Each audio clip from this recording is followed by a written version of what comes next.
It's a players' league. Like it or not, it's a players' league.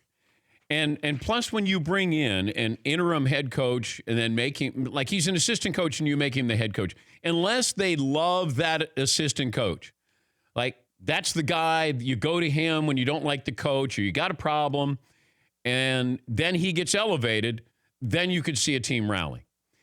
This team doesn't like Jim Boylen because Jim Boylen is a hard ass. He learned under Greg Popovich, and that's the style that he has. He's not changing. That's who he is. That's his personality. And these kids, and for the most part, they're kids, have never been pushed like this before. In today's NBA, you get coddled in high school, grade school, high school, AAU, 1 year of college, and then you're in the pros making millions of dollars. They haven't been pushed before. They don't know what that's like. Push-ups. Now, granted, push-ups, that's extreme. How bad a shape are you in? Now, Jabari Parker, he needs to do push-ups. But let the roster be healthy and then see what you have here. But if I'm the Bulls, I don't want to be that good. I want to be competitive. But if I'm looking for, are you tanking? Do you want to tank? Do you actually think you can make the playoffs in the East? Because you don't want to be somewhere in between. You don't want to be, 39 wins. You don't want that. Either be really bad or try to be really good. But sometimes you have to be bad to get good, to get a good draft pick here.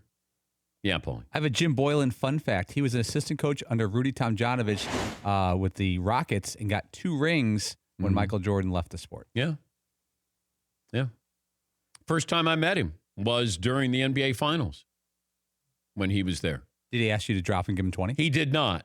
He did not. Like if you messed up a question to him? He did not ask me to. Now, if he'd have been a head coach, then he could have. He'd asked me to take a lap around the bar. Yeah, Paul. I know this is going to sound like old-time guy stuff, but if you imagine college or high school, if you, Dan, I don't know if you had a tough coach that was just a monster or physically. We wouldn't even have questioned it. Right. You couldn't have questioned it. No, you just do it. But could you imagine going to the principal or to your parents and saying this coach is too tough? You'd be an outcast. And this is, again, a generation ago. Yeah, it's just different. You got to push them. But you have to find players. Now, you always hear this. Players want to be coached. Do they? Do they?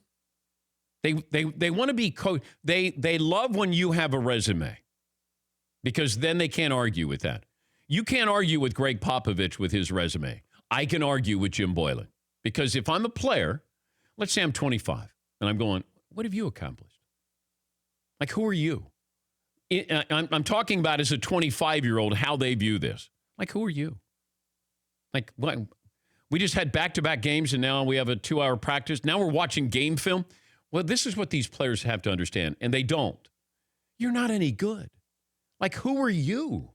Like, what have you accomplished? At least I've been on staffs that have won championships. What have you won? Nothing. Who on that team has a great resume? Chris Dunn? Lauri Markkanen? I mean, these are babies in the NBA. Jabari Parker? I mean, what have you accomplished? Nothing. Bobby Portis? Maybe listen to him. Maybe there is a common ground here. But don't tell me players, they love to be coached. They love to be coached when they love how you're coaching them. Man, I love Fred Hoiberg. He coaches us and lets us get away with everything. Zach LaVine is one of the top scorers in the league. Why? Because he was allowed to do whatever he wanted to do whenever he wanted to do it. And if you watch the Bulls, and I watched them against Sacramento, I mean, there was more effort against Sacramento than Boston. I mean, you lost by 56 to Boston at home. And it could have easily been by 80. It could have. And it's a banged-up roster. Jim Boylen is not going to get another head coaching job in the NBA. This is his only chance here. And he wants to coach how he thinks a team needs to be coached. And I like how some of these players, when they know that he was on Pop's staff in San Antonio said, well, you're no Greg Popovich. Well, you know what, Chicago Bulls?